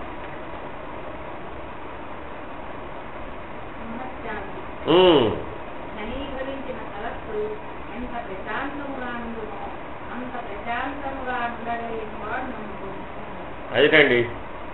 నీవు ఆ స్వరూప జ్ఞానాన్ని పొందాలి అంటే, ఆ ఆత్మానుభవాన్ని పొందాలి అంటే, ఆ పరమాత్మానుభవాన్ని పొందాలి అంటే రెండవ సాధన మనశ్శాంతి. ఎటువంటి మనశ్శాంతి ఉన్నారట? ఘనీభవించిన సరస్సు అంటే. ఎందుకు అలా పోల్చాడు? ఏ కదలికలు లేవు. ఏ కదలిక లేదు కానీ కదలగలిగే సామర్థ్యం లేదు అందులో. నీళ్ళంటేనే కదిలేవి కదా. కదలగలిగే నీళ్ళని ఘనీభవిస్తున్నట. స్థితి మారిందానికి. అర్థమైందా? నీ మనసు, బుద్ధి, ప్రాణము, ఇంద్రియాలు చెల్లిస్తున్నాయి కదా. చెల్లించకుండా కూడా ఏమవ్వాలట? ఘనీభవిపోయారు. అప్పుడు ఏమైంది? చెల్లించగలిగే సామర్థ్యం ఉండి చెల్లించడం లేదు. అర్థమైందా? జడ స్వరూపం చెందింది. ఇప్పుడు నేనెవరినో స్పష్టంగా తెలిసిపోయిందిగా, తెలియకుండా ఉందే. కాబట్టి నీవు మనశ్శాంతి, అటువంటి శుద్ధమైనటువంటి పరిపూర్ణమైనటువంటి మనశ్శాంతిని ఎప్పుడైతే నీవు అనుభవించావో అప్పుడు మిగిలిన వాడు ఎవడు? నీవే. నీ స్వరూప జ్ఞానం, నీ యొక్క ఆత్మానుభవం. ఇప్పుడు ఆత్మానుభవం కలిగిన వాడి యొక్క మనశ్శాంతి ఎలా ఉండట? ఇప్పుడు దేని చేతైనా కానీ కదులుతాడా? మీదే విరిగి మీద పడినా ఏమి చెల్లించాడు. ఎందుకని? ఫలితాలు తారుమారని. ఎవరికి తారుమారని? ఇంద్రియాలు, విషయాలు, ఫలితాలు ఎవరికి తారుమారని? ఇంద్రియాలకు. ఎవరు కర్తలు? అవే కర్తలు. ఎవరు అనుభవించాలి? అవే అనుభవిస్తారు. నేనెవరిని? నేను సాక్షిని. నాకేమైంది? ఇప్పుడు నాకేం కాలేదు. జనన మరణాలు ఎవరికి? ఇంద్రియాలకు. ఎందుకని? శరీరం అన్నాక పడుతూ ఉంటుంది. ఎట్లా తెలుస్తుంది? నువ్వు గాఢ నిద్రావస్థలో ఉన్నావండి. అప్పుడు నీకు ఆ అనారోగ్యం యొక్క స్థితి నీకు ఎట్లా తెలుస్తుంది?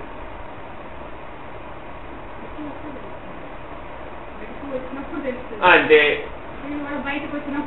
అంతే అంటే పైనుంచే చూడటం అలవాటు అయిపోతే, సహజమైపోతే తెలిసేదేముంది? ఓహో, అది అట్టాగే వస్తుందనే ఉండమే. మరి అదే వచ్చింది, పెరిగింది, కృషించుతుంది, పోతుంది. ఇది సృష్టి ధర్మం కదా. మరి కృషించనేమని అంటారంటే అట్లా కుదురుతుంది? మనం ఏమంటాం? నువ్వు కృషించడానికి వీల్లేదు. మనం పళ్ళు లేకుండా పుట్టావా లేదా? పుట్టావా? ప్రజలు వచ్చినాయా పళ్ళు? మరి పళ్ళు రాలిపోవాలా వద్దా? వద్దంటున్నాగా. నేను పోయే వరకు పోకూడదు నాయన. చూసావా? వచ్చినప్పుడు బాధ కలగలేదా? ఎందుకు తెలియదు? అప్పుడు తెలుసు. జ్ఞాపకం లేదంటే మరుపులోకి పోయి రాలిపోయినప్పుడు ఇప్పుడు దుఃఖం ఉంటుంది. ఎందుకు ఉండదు? అయ్యో, మరణంలో కూడా వేదన ఉంది కదా. అర్థమైందా ఇప్పుడు? కాబట్టి దేహదాదాత్మత నీకు ఎట్లా కలుగుతుంది? ఇలా కలుగుతుంది నాయన. ఎందువల్ల కలుగుతుంది? నీ మనశ్శాంతి చెదిరి ఘనీభవించిన సరస్సు వలె ఉండవలసినటువంటి మనశ్శాంతి ఇంద్రియాల ప్రభావం చేత కదులుతున్నది, చెడిపోతున్నది. అందువల్ల ఏమైంది? నీవు దేహాభిమానాన్ని పొందుతున్నావు. కాబట్టి నన్ను పొందాలంటే రెండవది ఏమిటి? సాధకుడు ఎటువంటి స్థితిలో ఉండాలి? ఎప్పుడూ కూడా ఘనీభవించిన సరస్సు అంటే మనశ్శాంతిని కలిగి ఉండాలి. కానీ మనం అట్లా కలిగి ఉన్నామా? కలిగి లేకపోతే ఏమయ్యావు? అప్పుడు అనుసరించేవాడు అయిపోయావంటే సాధకుడు కాదు. సాధకుడివే కాకపోతే శిష్యుడు ఎట్లా అవుతావు? శిష్యుడివే కాకపోతే సశిష్యుడు ఎట్లా అవుతావు? ఉత్తమాధికారి సశిష్యుడు, మధ్యమాధికారి శిష్యుడు, మందాధికారి సాధకుడు, అధమాధికారి అనుసరించేవాడు. మనం ఇప్పుడు 4వ కేటగిరీలో ఉన్నాం. కనీసం 3లో ఉండాలి. ఎందుకని? పరిణామం చెందాలంటే కనీసం ఆ స్థితి వరకైనా రావాలి. ఆ తీవ్రమైన స్థితి కలుగుతుంది. సాధకుడికి అవకాశం ఉంది. అనుసరించేవాడికి అక్కడ అవకాశం లేదు. కాబట్టి నిజ జీవితంలో నీకు ఏ పరిస్థితి అయినా అక్కడ ఎదురైనా సరే, అనుకూలమైన ప్రతికూలమైన వెంటనే నీలో ఈ రెండవ సాధన మేల్కొనాలి. నాకు ఎటువంటి మనశ్శాంతి ఉండాలి? ఘనీభవించిన సరస్సు వలె ఉండాలి. దాని మీద పడవలు వెళ్ళొచ్చు, యంత్రాలు వెళ్ళొచ్చు, మనుషులు వెళ్ళొచ్చు. ఏమైనా ఆ ఘనీభవించింది ఏమి కథల్లో చేతల్లో మేళాలి. ఆ ఘనీభవించినటువంటి వాని వలె కదలని స్థితి నుంచి చూడాలి. ఇప్పుడు ఎప్పుడైతే కథల స్థితి నుంచి చూసావో ఏమైపోయింది? ఉపేక్షించగలుగుతావు దేనైనా సరే, దాంట్లో చేరవన్నమాట. ఆ సంగత్వ దోషం కలగదన్నమాట. ఎప్పుడైతే అందులో ఆ దృశ్యంలో చేరలేదు ఏమైపోయింది? అది బలహీనపడిపోయింది. ఈ మనశ్శాంతి అనేటటువంటి సాధన ఇది లేకపోవడం చేత సాధకుడు ఏమైపోతున్నాడు? చెదిరిపోతున్నాడు. అంతా బాగానే ఉందండి, చెయ్యబోయినప్పుడు మాత్రం పడిపోతున్నాం అండి. ఎందుకని? ఏదో మిన్నే విడిగి మీద పడిపోయింది అనుకుంటున్నాం. చెయ్యాలా వద్దా అని ఏ స్థితి నుంచి నిర్ణయించాలి? ఈ ఘనీభవించినటువంటి మనశ్శాంతి అనే స్థితి నుంచి చూడాలి. అప్పుడు నిర్ణయం చేయాలి, చెయ్యాలా వద్దా. అప్పుడేమైంది? అసలు లేదుగా, సాక్షిగానే ఉన్నావుగా, కర్త లేడుగా, భోక్త లేడుగా, గుణాలు లేవుగా, వాసనలు లేవుగా, కర్మ ప్రభావం లేదుగా, ఏమీ లేకుండా ఉన్న స్థితి నుంచి చూసి దాన్ని నిర్ణయించావు. ఇప్పుడు బంధం ఉందా? లేదు. బంధరహిత స్థితి నుంచి ఎట్లా చేయాలో తెలుస్తుంది ఈ సాధన వల్ల. చేస్తాడు కానీ బంధరహితుడై ఉంటాడు. కర్మను అంటకుండా చేయగలిగే సామర్థ్యం ఈ సాధనలో. ఎవరైతే ఈ రెండవ సాధనని సాధకుడు నిత్య జీవితంలో ఆశ్రయిస్తాడో, ఈ వాక్యాన్ని యథాతథంగా గుర్తుపెట్టుకోవాలి. ఘనీభవించిన సరస్సు వలె ఉండాలంటే ఎప్పుడు కూడా. ఆ ఉపమానాలు చాలా గొప్పగా వేసిన ఉపమానం. మొదటి సాధన నిరీక్షణ. చాలా క్రమంలో ఉన్నాయండి అవి. ఎవడైతే నిరీక్షణలో పరిపూర్ణమైనటువంటి స్థితిని సాధిస్తాడో వాడి మనశ్శాంతి ఏమైంది? ఘనీభవించిన సరస్సు వలె ఉన్నాడు. కాబట్టి ఈ క్రమంలో నువ్వు అధ్యయనం చేయి, క్రమసాధన చేయి. నువ్వు ఆ శ్వాస మీద ధ్యాస పెట్టావు, మనసులో జపం చేసావు, బుద్ధిలో ఆ పరమాత్మ యొక్క చిత్రాన్ని, గురువు యొక్క దృష్టి అని ఆ రూపాన్ని నిలుపుకున్నావు. నిలుపుకుంటే ఏమిటట? ఏ లక్ష్యంతో వీటిని చేయాలి? ఈ క్రమసాధనని ఆత్మజ్ఞానం అనే లక్ష్యంతో చెయ్యాలి. మరి చెయ్యాలి నీకు ఏ ఏ సాధనలు కావాలి? ఏ మార్గం ద్వారా చేయాలి వీటిని? అవి చేస్తే ఈ వస్తువులు ఏదో తెలియాలి. అవి చేసామండి, వాటి ఫలితం ఎలా రావాలి? ఇప్పుడు ఇదిగో ఈ 12 పద్ధతులుగా రావాలి వాటి ఫలితాలు. వస్తే అవి సరైన మార్గంలో ఉన్నాయని అర్థం, సరైన లక్ష్యం దిశగా ఆ సాధన జరుగుతుందని అర్థం. ప్రతి ఒక్కరు ఏం చేస్తారంటే విచారణ చేయమన్నారుగా చేస్తారు, సాధన చేయమన్నారుగా చేస్తారు. విచారణ సాధన ఒకసారి చేస్తారా? చేయరు. విచారణ చేస్తే సాధన చేయరు, సాధన చేస్తే విచారణ చేయరు. అథవా ఈ రెండూ చేసినా ఏ లక్ష్యం దిశగా చేయాలో లక్ష్యం దిశగా తప్ప మిగిలిన దిశగా చేయాలి. ఏమైంది? ఇప్పుడు ఈ 12 లక్షణాలు ఏర్పడలేదు. ఎప్పుడైతే ఏర్పడలేదు ఏమైంది? లక్ష్యం పోయింది. లక్ష్యం పోతే ఏమైంది? మళ్ళా మామూలే, వాచ్యార్థమే. వాళ్ళ దగ్గరికి వెళ్ళి అడగండి, ఓ మేము ఎప్పటి నుంచో సీనియర్ తీసుకున్నామండి, మాకు అన్నీ తెలుసు అంటారు. ఏమిటి ప్రయోజనం? అనుభవానికి ఏమి రాలేదుగా. 10 ఏళ్ళ నుంచి 12 ఏళ్ళ నుంచి గురువుగారి దగ్గరికి వెళుతూ వస్తున్నామండి, బోల్డ్ విషయాలు తెలుసుకున్నాం. వాళ్ళు చాలా విషయాలు తెలియజెప్పారండి, మాకు ఎన్నో తెలియని విషయాల గురించి మాకు బోధించారండి. ఇలా చెప్తూ ఉంటారు. వీళ్ళ వల్ల ఏమైనా ప్రయోజనం ఉందే? వీళ్ళంతా అనుసరించేవారు, సాధకులు అవలే. ఒప్పుకోరు ఆ మాటకి. మేము ఎంతో కాలం సాధన చేస్తున్నామండి. ఊరండి నీ సాధన వల్ల ఏమిటి ప్రయోజనం? ఏం అనుభవాన్ని సాధించావు, పొందావు ఆ సాధన వల్ల? యథమితంగా చెప్పలేడు. ఆనందంగా ఉన్నానండి. ఏమిటి ఆనందం? బ్రహ్మానందం. అర్థం లేదు. ఎందుకని? సరైన లక్ష్యం లేదు. లక్ష్యం లేదు కాబట్టి యథమితంగా నిర్ణయించలేకపోతున్నావు కాబట్టి ఆనందం అన్నావు. అదే ఇట్లా తెలిసినవాడు అప్పుడేమైంది? నేను సాధన చేస్తే ఇంతటి తాపం కలిగింది, ఇంతటి అతహ కలిగింది, ఇంతటి ఆర్తి కలిగింది, ఈ స్థితిలో ఉండగా ఇలా వేడుకున్నాను, ఇలా నాకు సహాయం చేశాడు పరమాత్ముడు, ఇలా నాకు సహాయం చేశాడు గురువు, నేను ఇలా మానసికంగా అనుసరించగలిగే సామర్థ్యం పెరిగింది. ఎంత బలమైన అనుభవం ఉంది. ఇట్లాంటి స్థితిలో కూడా నేను చెదరకుండా ఉండగలిగే మానసిక ప్రశాంతతను కలిగి ఉన్నాను, ఘనీభవించిన సరస్సు వలె ఉన్నాను. అప్పుడు ఎలా ఉన్నావు? ఆ అనుభవం ఎంత బలంగా ఉంది. కాబట్టి జనన మరణాలనే బలీయమైనటువంటి రెండు స్థితుల్లోంచి బయటపడేయాలంటే అంతకంటే బలీయమైన అనుభవ జ్ఞానం కదా నీ దగ్గర ఉండవలసింది. మన దగ్గర ఉన్నటువంటి ఇప్పుడు ఈ అనుభవ జ్ఞానం ఇప్పుడున్న స్థితిలో జనన మరణాలనే బలీయమైన స్థితిలోంచి దాటించగలవా? ఈ పై మెరుగులు దాటించగలవా? దాటించలేవు కదా. కాబట్టి నీవు సాధకుడవై తీరవలసిందే. సాధకుడమైనంత మాత్రాన్ని విశ్రమించేది కాదు ఇది. ఆ సాధన చూస్తే సంపత్తిని, ఆ క్రమ సాధనని, క్రమ విచారణని చేస్తే, జీవిస్తే నీకు 12 లక్షణాలు ఏర్పడుతున్నాయి లేదో చూసుకో. తీవ్రమైనటువంటి తాపం, తీవ్రమైనటువంటి తీవ్రమైనటువంటి ఆర్తి. ఆ సహారా ఎడారి ఎండలో ఎంతో కాలం నిరీక్షించినటువంటి వాడు, జలం కోసం నిరీక్షించినటువంటి వాడు ఎటువంటి దాహార్తిని పొంది ఉన్నాడో అది తీర్చేవాడు కనుక వాడు ఎట్లా ప్రాధేయపడతాడో అటువంటి ప్రాధేయతా తృష్ణ. మన డిమాండ్ లేదండి, ప్రాధేయతా తృష్ణ. ఆజ్ఞలు లేవు, ఆదేశాలు లేవు, అభ్యర్థన, వినయం, విధేయత. అలాంటి ప్రాధేయతా తృష్ణ అనుభవ జ్ఞానంలో ఏమైంది?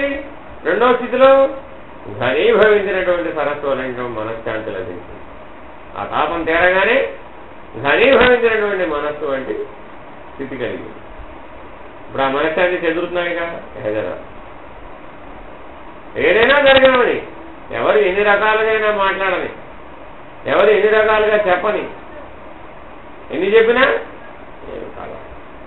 ఎందుకని ఘనీభవించినటువంటి సరస్వతి మనశ్శాంతిని కలిగి ఉన్నాడు. కాబట్టి దీనికి రెండవ సాధన పేరు మనశ్శాంతి. క్రమ సాధన, క్రమ విచారణ చేయడం వల్ల ఏం ఫలితం వస్తుంది నాయన? మొట్టమొదటి పరమాత్మ లక్షణం నిరీక్షణ. రెండవ పరమాత్మ లక్షణం మనశ్శాంతి. ఇవన్నీ పరమాత్మ లక్షణాలండి. అందుకనే మనం వాటిని ఆశ్రయించాలి, వాటిని పొంది తీరవలసిందే. అవి పొందకపోతే మూడవది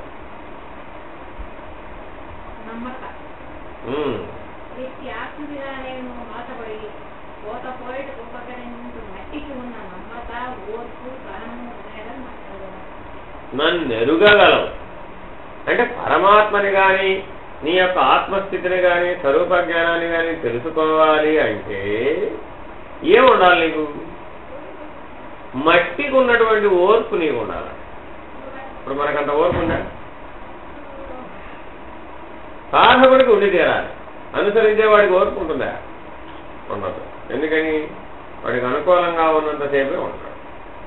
సాధకుడైన వాడు ఏం చేశాడు? ఇప్పుడు సాధకుడు శిష్యుడు అవ్వాలి. ఎందుకని గమ్యం చేరాలంటే నీవు ఏమవ్వాలి? సాధకుడు శిష్యుడు అవ్వాలి, శిష్యుడు సత్శిష్యుడు అవ్వాలి. ఇప్పుడు సాధకుడు అంటే ఎవరు? మట్టి లాంటి వాడు. ఈ మట్టిని గురువు మలుస్తున్నాడు, శిష్యుడుగా మలిచాడు. మలిచిన మట్టి బొమ్మని ప్రపంచమంతా పూజించేట్టుగా సత్శిష్యుడిగా మలిచాడు. ఎందుకని? తనతో సమానమైనటువంటి స్థితిని పొందగలిగేవాడు సత్శిష్యుడు ఒక్కడే. అర్థమైందండి? ఆ స్థితి కలిగేట్టుగా నేను తీర్చిదిద్దాడు. ఇప్పుడు గురువు చేతిలో నువ్వు ఎట్లా ఉండాలట? ఆ మట్టి బొమ్మ వలె ఉండాలి. అట్లా మలుచుకుపోవాలి. మళ్ళా చెప్పడం అంటూ ఉండదు. ఎందుకని? మట్టిని మలిచేవాడు మరలా చెప్తున్నాడా? ఒక మూత పెట్టుకున్నాడు, పెద్ద మట్టి మూత తెచ్చాడు, దాన్ని పెట్టి దానికి కావాల్సిన పద్ధతిలో దాన్ని తిప్పాడు. చెప్పగానే ఏమైంది? బొమ్మ తయారైపోయింది, ఆకారం వచ్చేది. మరి అదేమన్నా కాదంటే అంటే దాని అర్థం ఏంటి? ఇప్పుడు సాధకుడు ఆ సాధన చేసేటప్పుడు కూడా ఆహాని పొందుతున్నాడు. పొందకుండా ఉంటేనే నువ్వు గురువు చేతిలో పనిముట్టుగా ఉంటావు, పరమాత్మ చేతిలో పనిముట్టుగా ఉంటావు. లేకపోతే ఏమైంది? పెద్ద అహం వచ్చి కూర్చుంది దాని స్థానంలో. చిన్న అహం పోయింది, పెద్ద అహం వచ్చి కూర్చుంది ఇప్పుడు అక్కడ. ఎందుకని? ఒక కడుగు లోపల చేయగానే నేనే దైవము, నేనే బ్రహ్మను, నేనే ఆత్మస్వరూపుడు, నేనే పరమాత్మను. అనుభవ జ్ఞానం అన్నవాడు ఏమయ్యాడు? నమ్రతతో ఉన్నాడు, మట్టి వలె నమ్రతగా ఉన్నాడు. అనుభవ జ్ఞానం లేనివాడు వాచ్యార్థం వరకే ఉన్నవాడు ఏమయ్యాడు? మన వాళ్ళు చెబుతుంటారు చూడండి, బ్రాహ్మణుడుగా పుట్టడమే గొప్ప అండి. ఎవరు చెప్పారు మీకు? వేదాలు చెప్తున్నాయి. సృష్టిలో అందరికంటే ఉన్నతమైన జన్మ ఏది? బ్రాహ్మణుడిగా పుట్టడం. కాబట్టి నేను బ్రాహ్మణుడిగా పుట్టాను కాబట్టి నాకు ముక్తి లభించినట్లే, నేను మోక్షం పొందినట్లే అనేవాళ్ళు ఎంతమంది లేరు? ఏమొచ్చింది ఇప్పుడు అక్కడ? నమ్రతేది అంటే ఏమిటట? నీకు దివ్య జ్ఞానం కలిగే కొద్దీ, దివ్యాత్మానుభవం కలిగే కొద్దీ, ఆ పరమాత్మానుభవం కలిగే కొద్దీ మరింత నమ్రతతో ప్రవర్తిస్తాం. ఎందుకనిట? ఫలభారం చేత వంగినటువంటి చెట్టు ఎట్లా భూమి మీదకు వంగి తన ఫలములను మీరందరూ ఉపయోగించుకోమని ఎట్లా భూదేవి వైపు వంగి అందరికి అందుబాటులోకి వస్తుందో అట్లా కదా నీవు ఉండవలసింది. అయినా ఎటువంటి నమ్రత ఉండాలట?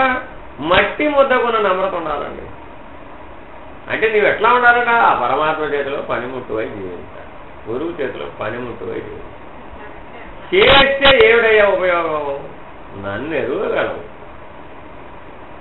నా యొక్క స్వస్థితి, ఆ పరమాత్మ యొక్క స్థితి అంటే ఏమిటో నీకు తెలియబడుతుంది. కాబట్టి ఏమయ్యావు? ఇప్పుడు సాధకుడి నుంచి శిష్యుడిగా ప్రమోషన్ వచ్చింది. 3వ లక్షణం వచ్చేటప్పటికి ఏమైంది? శిష్యుడు అయినాడు, లేకపోతే అప్పటి వరకు సాధకుడే. అర్థమైందండి? నిరీక్షణ సాధకుడే, మనశ్శాంతి అప్పుడు కూడా సాధకుడే. 3వ లక్షణం వచ్చింది ఇప్పుడు నమ్రత. ఎటువంటి నమ్రత? పగలు రాత్రి అనే భేదం లేదు, ఈ సమయం ఆ సమయం అనే భేదం లేదు. చెప్పగానే ఆచరించేసేస్తానంటే, దూకమన్నాడు దూకేస్తాడంటే, నన్ను కాపాడతాడో లేదో అనే సందేహం ఉండదు అక్కడికి. అర్థమైందండి? పరిపూర్ణ విశ్వాసం ఉంటుందన్నమాట. అప్పుడే నీవు నమ్రతతో పనిముట్టు వలె ఉండగలుగుతావు. 3వ లక్షణం. 3వ లక్షణానికి వచ్చేప్పటికి ఏమయ్యావు? శిష్యుడు అయ్యావు. అర్థమైందండి? అప్పటి వరకు సాధకుడివే, అది కూడా లేకపోతే అనుసరించేవాడు. మొదటి 3 లక్షణాలు వస్తే శిష్యుడవైనా. ఉపదేశం పుచ్చుకుంటే చెవిలో మంత్రం చెబితే శిష్యుడవు కాలే. ఇప్పుడు మన వాళ్ళందరూ ఎలా విధానం? ఫ్లైట్లో దిగుతాడు, ఆ సమయానికి దిగేస్తాడు, 116లో వస్త్రము పళ్ళు ఫలం అప్పచెప్పేస్తాడు, అందరితో పాటు లైన్లో నిలబడతాడు, చెవిలో మంత్రం చెప్పించుకుంటాడు, వెళ్ళిపోతాడు. వాడికి ఏ లక్షణాలతో పనిలే, ఏ అనుభవంతో పనిలే. కానీ ఏమండి మీరేం చెప్తారు మాకు? మేము 40 ఏళ్ళు అయింది ఉపదేశం, 50 ఏళ్ళు అయింది, 80 ఏళ్ళు అయింది, 90 ఏళ్ళు అయింది. ఏమిటంటే ప్రయోజనం? ఎందువల్ల? నీకు ఆ దివ్య జ్ఞానం యొక్క లక్షణాలు ఏర్పడలేదు, ఆ దివ్యాత్మానుభవం కలగలేదు, ఇలా ఉంటాయని తెలియదు. ఏమైందండి? ఈ మార్గం ఇలా ఉన్నది, ఈ ప్రయాణం ఇలా ఉన్నది, ఇంత పద్ధతిలో ఉండాలి, ఇలాంటి లక్షణాలతో మనం జీవించాలి, అప్పుడే ఇది సాధ్యమవుతుంది. ఎంత విస్తారంగా, ఎంత సవివరంగా తెలిస్తే కానీ నువ్వు సరిగ్గా జీవించలేవు. ఇప్పుడు చూడండి, జీవించేటప్పుడు నువ్వు ఎంత జాగ్రత్తగా ఉంటావు. ఇప్పుడు నేను ఎవరి చేతిలో పనిముట్టింది? పరమాత్మ చేతిలో. నేను ఎవరి చేతిలో పనిముట్టింది? గురువు చేతిలో పనిముట్టింది. కాబట్టి నేను ఇప్పుడు ఎట్లా వర్తించాలి? ఒక్క అక్షరం పొల్లుకోకుండా, తూచా తప్పకుండా. దానికి అర్థం లేదు, తూచాగా అర్థం లేదు. కానీ పరమాత్మ చెప్పాడు, గురువు చెప్పాడు, ఆచరించాలి. ఆ స్ఫూర్తి కలిగింది ఆచరించేస్తానంటే. కాబట్టి ఎప్పుడైతే స్ఫూర్తి స్థితికి వచ్చేశాడు, ఎందుకని? 2వ లక్షణం ఏమిటి? ఘనీభవించినటువంటి సరస్సు అంటే మనశ్శాంతం. ఆ స్థితిలో నీవు ఆ స్ఫూర్తిని తెలుసుకోగలిగావు. మనస్సు బుద్ధి కదులుతున్నంతసేపు స్ఫూర్తి తెలియదు. ఎప్పుడైతే నువ్వు ఘనీభవించిపోయినాయో వెంటనే ఆదేశం, ఆ స్ఫూర్తి అనేది ఆదేశంగా వచ్చింది. ఆదేశంగా రాగానే ఏమైంది? మట్టి ముద్ద ఎట్లా ఒదిగిపోయిందో అట్లా ఒదిగిపోయాడంటే నమ్రత. ఆదేశాన్ని శిరసావహించడమే తెలిసిన విద్య అంటే. అర్థమైందండి? ఇంకేం మళ్ళా ఏమండి ఇప్పుడే వచ్చానండి, నేను చాలా తిరిగి వచ్చానండి, అలసిపోయి వచ్చానండి, ఇప్పుడే లేవలేనండి, ఏమి? ఎందుకని? మట్టి ముద్ద వలే ఉన్నావు. నమ్రత, మట్టి ముద్ద. ఎంతటి నమ్రత? మట్టి ముద్ద వంటి నమ్రత. ఎటువంటి ఆకృతి పోయడానికైనా సరే, ఏ క్షణంలో అయినా సరే సిద్ధంగా ఉంటాడు. వాడు శిష్యుడు. వీడు గ్యారంటీగా ఉద్ధరించబడతాడు. ఎందుకని? పరమాత్మ చేతిలో పనిముట్టు. జీవితం అంతా పరమాత్మ చేతిలో పనిముట్టే.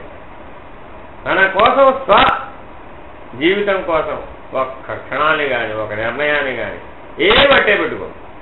ఎందుకని? అన్నదంటూ ఏం మిగుల్చుకోలేదు. మిగుల్చుకుంటే ఏమవుతావు? పనిముట్టు ఎలా అవుతావు? అవలేవు కదా. కాబట్టి మహానుభావులకి ఏమండి మీ వ్యక్తిగత జీవితం ఏమైనా ఉందా? ఏమీ లేదా. ఎందుకని? వ్యక్తే లేడు, మళ్ళా గత జీవితం ఒకటి. నేననే కర్త ఉంటేనే కదా ఆ గతం అంతా ఉన్నది. కర్త లేకపోతే గతం లేదు, వర్తమానం లేదు, భవిష్యత్తు అంతకంటే లేదు. ఏముంది? ఆ మహానుభావుడి యొక్క ఆజ్ఞను శిరసావహించడం ఒకటే ఉంది, ఇంకేం లేదు. హనుమంతుడికి వ్యక్తిగత జీవితం ఉందే? లేదుగా. ఎందుకని? రామార్పణమైన జీవితమే హనుమంతుడు. అది ఆయన. అందుకని ఆయన మనం అందరం పూజించడం.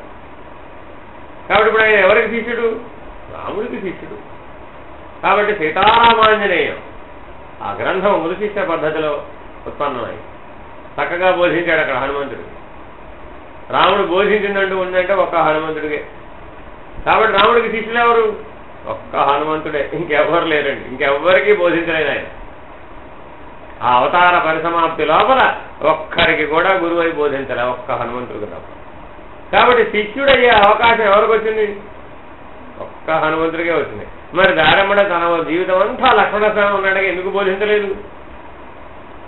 ఆయన శిష్యరికం చేసే లక్షణం లేదు, నమ్రత లేదు, మనశ్శాంతి లేదు, నిరీక్షణ లేదు. చూడండి, ఈ మూడు ఎవరికొన్నాయి? హనుమంతుడిలో ఉన్నాయా లేదా? నిరీక్షణ. జీవితకాలం నిరీక్షించాడు. ఆ రామనామమే జీవితంగా జీవించాడు. ఎటువంటి మనశ్శాంతి కలిగి ఉన్నాడు? ఘనీభవించిన సరస్సు. మరి హనుమంతుల్లో ఈ మూడు లక్షణాలు ఉన్నాయా? నమ్రత. ఎటువంటి నమ్రత? ఎంతటి పనినైనా సాధించగలిగే సామర్థ్యం ఉన్నప్పటికీ ఆ సామర్థ్యం లేనివాడిగా ఉన్నాడు. అర్థమైందండి? కాబట్టి హనుమంతుడిని చూసి మనం నేర్చుకోవాల్సిన అంశాలు అర్థమైందా? కాబట్టి మూడవ లక్షణం సాధకుడికి అత్యంత ఆవశ్యకం అన్నమాట. ఈ మూడవ లక్షణం ఏర్పడగానే అతడు శిష్యుడిగా అర్హతను సాధిస్తాడు. నాలుగవ లక్షణం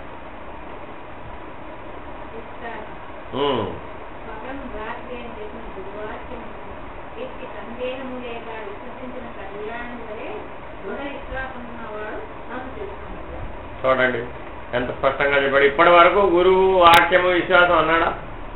అనలే. నాలుగో మాటకు రాగానే ఏం చెప్పాడండి? అప్పుడున్నది పగలు. గురువు గారు ఏం చెప్పారు? ఇది రాత్రి నాయన అన్నాడు. అయ్యా మహానుభావ, యథార్థమే గురువు గారు, ఇదంతా రాత్రి అని కళ్యాణుడు అన్నాడు. ఎందుకు అన్నాడు? ఎలా అన్నాడు? అప్పటికి ఆల్రెడీ ఏమొచ్చేసింది? నిరీక్షణ వచ్చేసింది, మనశ్శాంతి వచ్చేసింది, నమ్రత వచ్చేసింది, పనిముట్టు అయిపోయాడు. పనిముట్టుకి స్వేచ్ఛ ఉన్నదా? ఇప్పుడు భావ వ్యక్తీకరణ స్వేచ్ఛ ఉన్నదా? లేదుగా. ఎందుకని? భావమే లేదు. భావం అంటే నీదంటూ నీదైన ప్రత్యేక భావం అంటే పనిముట్టు అవుతావా? అవలేవు కదా. నిన్ను నీవే సమర్పించుకున్నావండి. ఇప్పుడు నీకు ప్రత్యేకంగా రెండో స్థితి ఎక్కడది? గురువు ఏ స్థితితో చూస్తున్నాడో నీకు అదే స్థితి కలిగిందని అర్థం. గురువు పగలను రాత్రిగా ఎందుకు చూస్తున్నాడు? గురువు హృదయంలో పగలు ఎలా ఉందట? రాత్రిగా ఉందట. రాత్రి ఎలా ఉంది? పగలుగా ఉంది. కాదు, వ్యతిరేకంగా ఉన్నది. కారణం ఏమిటి? రాత్రి అనేది అజ్ఞానానికి గుర్తు, పగలు జ్ఞానానికి గుర్తు. అందరూ రాత్రిపూట ఏం చేస్తారు? అజ్ఞాన తమసాంధకారమైనటువంటి నిద్రలో మునిగిపోతారు. గురువు ఏం చేయాలట? నిద్ర లేనివాడుగా, నిద్రను అధిగమించిన స్థితిలో సాక్షిగా మేల్కొని ఉంటాడు. వాడు గురువు. పగలేం చేశాడు? అందరూ పగలేం చేస్తున్నారు? ఇంద్రియాలు విషయాలలోకి మునిగిపోయి దేహాభిమానంతో తెలుస్తున్నారు. ఇప్పుడు గురువు ఏం చేశాడు? పగలు పూట ఆ రాత్రి యందు ఎలా అయితే సాక్షిగా ఉన్నాడో ఇప్పుడు కూడా ఎలా ఉన్నాడు? ఇప్పుడు కూడా సాక్షిగా ఉన్నాడు. కాబట్టి పగలను రాత్రిగా, రాత్రిని పగలుగా చూస్తున్నాడు. అప్పుడు ఏమైంది? ఎల్లప్పుడూ సాక్షి స్వరూపంగా ఉన్నాడు. అటువంటి గురు హృదయంలో స్థానం సంపాదించిన శిష్యుడు ఇప్పుడు ఏ అనుభవాన్ని పొందాడు? ఆయనే స్థితిని పొందుతున్నాడు. ఈయన కూడా అదే అనుభవాన్ని పొందాడు. ఇప్పుడు సాక్షిత్వ అనుభవం స్పష్టంగా అనుభవానికి వచ్చింది. ఎందువల్ల? ఆయన హృదయంలో ఉన్నాడు కాబట్టి. పగలను రాత్రి అని చెప్పినప్పుడు కళ్యాణుడు ఎట్లా విశ్వసించి దాన్ని ఆచరించి జీవించాడో అట్లా కనుక నువ్వు జీవించినట్లయితే, గురువు హృదయంలో స్థానాన్ని సంపాదించి కనుక నువ్వు జీవించినట్లయితే నన్ను తెలుసుకోగలవు. సూటైన మార్గం అన్నమాట. ఇక అరమరికలు లేవు, భేదములు లేవు, స్పష్టమైనటువంటి మార్గం. ఎట్లా చేయాలా అట్లా చేయాలా ప్రశ్నలు లేవు, అంతా సమాధానం. ఇది 4వది. అర్థమైందండి? 5వది.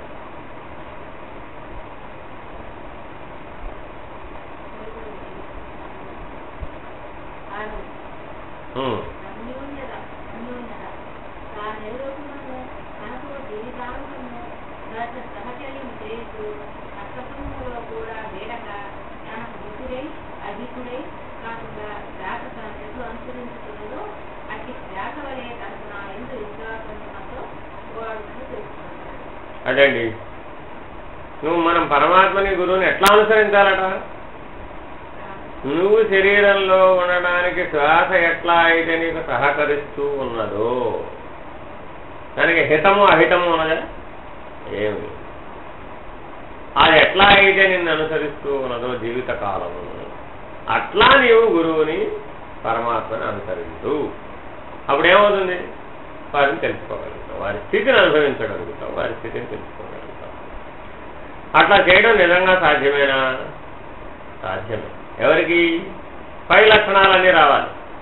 ఏమేమి రావాలి? నిరీక్షణ, మనశ్శాంతి, నమ్రత, నిస్పృహ, విశ్వాసం. మధ్యలో మీరు నిస్పృహ ఎగరగొట్టారు. చదవండి.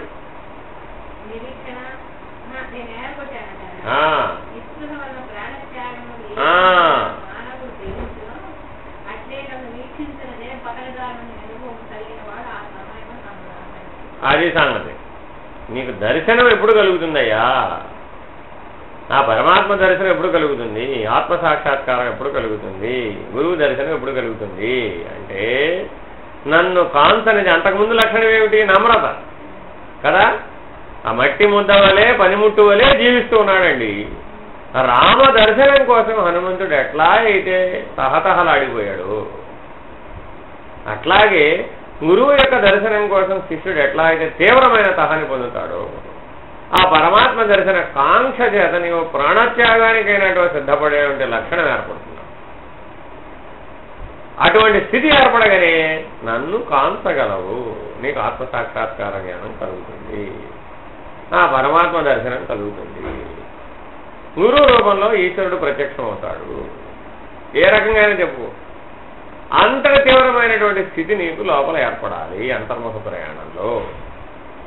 అప్పుడు అది సాధ్యమవుతుంది. అలాంటి నిస్పృహ కలగాలండి. ఇప్పుడు మనం చెప్పే నిస్పృహ ఇంద్రియాలలోది, విషయాలలోది, ఫలితాలలోది.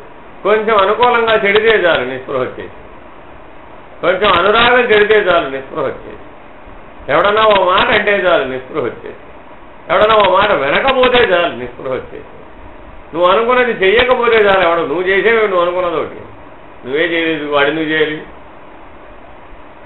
నువ్వు ఈ శరీరంలోకి ఏమనుకుని వచ్చావో అది చేసావా? నువ్వు చేయలేదుగా. ప్రథమ సంకల్పాన్నే నువ్వు నెరవేర్చలేదు. కానీ మనం ఏమన్నావు? నువ్వే మర్చిపోయావు.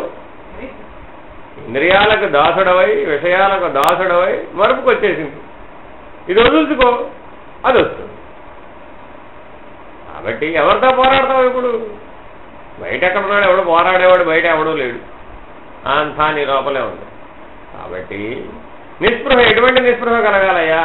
ఇంద్రియాల ఎడల, విషయాల వడల, అనురాగం వల్ల, నిరాశ వల్ల కలిగే నిస్పృహ కాదయ్యా బాబు.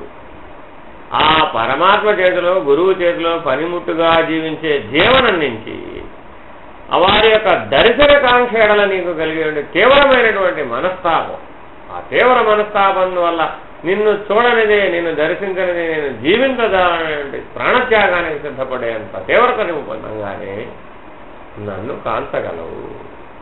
ఎక్కడ ఇప్పుడు కాంత? బాహ్యంలోనా? హృదయంలో. ఎవరి హృదయంలో? గురు హృదయంలో స్థానం లభించింది. అటువంటి ప్రాణత్యాగానికి ఆయన సిద్ధపడ్డవాడు, దానికి వాడికి ఏం లభించింది? గురు హృదయంలో స్థానం లభించింది. అప్పుడు విశ్వాసం. అందుకే చూడండి, స్పష్టంగా క్రమంలో ఉన్నది. దాని తర్వాత ఏమిటి? నిస్పృహ తర్వాత విశ్వాసం. ఇప్పుడు మనమందరం ఏమంటున్నాం? విశ్వాసం ఉండాలండి. ఎక్కడి నుంచి ఉంటుంది? ఏమిటది? ఎట్లా ఉంటుంది? అసాధ్యం కదా, పై లక్షణాలు ఏర్పడలేదు కదా. అవి ఏర్పడ్డప్పుడు ఏమైంది? గురు హృదయంలో స్థానం లభించింది. అప్పుడు నీకు యథార్థమైన విశ్వాసం అంటే ఏమిటో తెలుసు. అర్థమైందా? ఈ రకంగా శిష్యుడు ఏమవుతున్నాడు? ఇప్పుడు సత్శిష్యుడు దిశగా పరిణామం చెంది మొదటేమయ్యాడు? అనుసరించేవాడు సాధకుడైనాడు, సాధకుడు శిష్యుడైనాడు, శిష్యుడు సత్శిష్యుడు అవుతున్నాడు. అర్థమైందండి? ఈ రకంగా ఈ పరిణామానికి ద్వాదశ మార్గాలు ఉపయోగపడతాయి. మిగిలిన కసేపాయి.